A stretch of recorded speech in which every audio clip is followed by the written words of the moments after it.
next. And speaking of what's coming up right now, CJ Holmes, senior Nets writer for the NY Daily News. CJ, thanks for joining us, man. How you doing? Doing well. What's going on? Not too much. Look, let's just get it out now. I talk about it all the time on these airwaves. How's everything going with the rehabilitation process? You're in the boot right now? Yep. Okay. You know, one of the first things in our conversations I remember having when I got injured was, something like this really makes you appreciate all the little things, right? Yes. Just like your ability to get up and go to the refrigerator and make yourself some dinner, or get up and take a shower. Even like things like walking your dog, which, for every person, as much as you love your dog, sometimes that can get a little annoying. Yeah. Depending on what you got going on in any given day. But yeah, man, it's definitely been an experience. Luckily I've had plenty of support here around the house to, get me through it. Got into the boot on last Friday, and hopefully this time next month I'll be walking without crutches. So definitely an inconvenient way to end the summer, but the comeback's going to be crazy. No, I hear you on that. CJ Holmes dealing with an Achilles injury, so CJ and I have connected on that. And stay strong, brother. You're going to be all right. Okay, let's get right into it. And there are some new connections between the Nets and the Kings, with Jordi Fernandez joining as the Nets head coach. Were you surprised with the hire, and have there been any notes on him so far? Honestly, I wasn't surprised at all. As soon as the potential finalists for the next head coaching vacancy kind of started leaking out, Jordi was one of the first names that, I came across. And after making some phone calls, doing some research, hitting up y'all's guy, Anthony Slater, yeah. The hire made sense, right? You could have went with a coach like Mike Budenholzer, right? He was also named finalist for the Nets job. Mm-hmm. But when you hire a coach like Budenholzer, a coach who has won championships, a coach who has coached high-level talent, that gives an impression that a team would be expected to win now. And that is obviously not the direction the Nets are going in, especially in recent months after, you trade away Mikal Bridges, you start moving your young talent up the roster and focusing on them. This is a tanking team, right, in the time being, right? The Nets are, they position themselves. I think they're going to have 4 first-round picks in next year's draft and 5 in the top 32 or something like that. Don't quote me on it. But the Nets are, they've positioned their franchise for future success, not so much in the immediate term. And where Jordi comes in, all that is, I always felt like Brooklyn needs a coach that isn't exactly a proven commodity in terms of being a head coach, but a guy who's well-respected around the league, a guy who's young, a guy who has, all these philosophies on both ends of the court that he's just waiting to unleash when he can run a program himself. And I think Jordi fits that bill, because the Nets, they didn't need a win-now coach like Budenholzer. They need a coach who has an attitude, right, who has an identity that he can share with this young roster. And overall, paramount above all, is they need a coach they could grow with.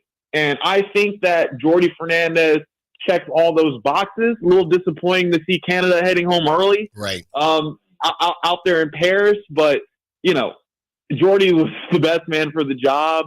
Only so much you can control on the international stage or in any basketball game in general when you're on the sideline. But I don't think that is a bad omen for what's to come in Brooklyn. I do think that Sean Marks and the Nets made the best possible hire that they could, and I expect great things from Jordi Fernandez. Maybe not necessarily in years 1 and years 2, but when this rebuild gets down the tracks a little bit, and you can start building around guys like Jalen Wilson and Cam Thomas and Noah Clowney, and hopefully Dariq Whitehead is a guy who can bounce back from the injuries he suffered early in his career, a guy who used to be the guy who, coming out of Duke, was supposed to be a lottery pick if it wasn't for injuries, right? So, for the first time since I started covering this team last November, I do believe that they are heading in the right direction, and I believe they have the right man as head coach in place who can help them achieve great things at some point in the future.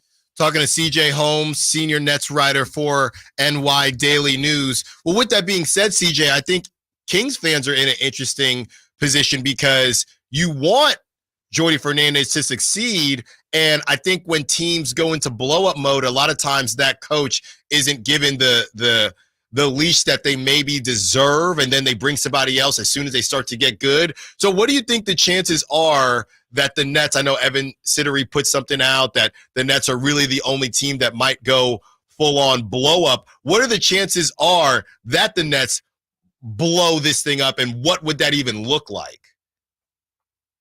Here's the thing about this rebuild. You know, when most NBA fans think of a franchise rebuilding, right, it's usually portrayed as a long process that can take anywhere from like 3 to 7 years, right? I think that the Nets are in position for this rebuild to go a lot quicker than a lot of people think. The first thing is their draft capital, right? God, I don't have it right in front of me right now, but they have a boatload of draft capital. They're going to have 4 first-round picks in a loaded 2025 class alone. And even if they don't get the number 1 pick and you can get a Cooper Flagg or Dylan Harper or, you know, those guys who are being highly touted right now, you're still going to get very good talent up and down that first round, right? Mm-hmm. Then, you know, and that's assuming they just keep all the picks. You could package it and say they fall short of number 1. You could probably package those picks and, like, get up to 1 if you really want to, depending on how that top team feels about Cooper Flagg, right? Yeah. That's the first thing, the draft capital. The draft capital sets them up to rebuild this team very quickly. The second thing is the cap space. I think Keith Smith said, put out a tweet earlier today that the Nets are expected to have over $30 million in cap space next summer, right? Mm-hmm. Although next year isn't expected to be free agency isn't expected to be wild next year. The Nets are still going to be in a position to get their pick of veterans because of the money they have available, right? Mm-hmm. And it's not hard to convince someone to come play in New York. I mean, ask Kyrie Irving, James Harden, Kevin Durant. It's not difficult. Yeah. The Nets have great facilities. They're a pretty solidly ran organization. They got good looking jerseys, right?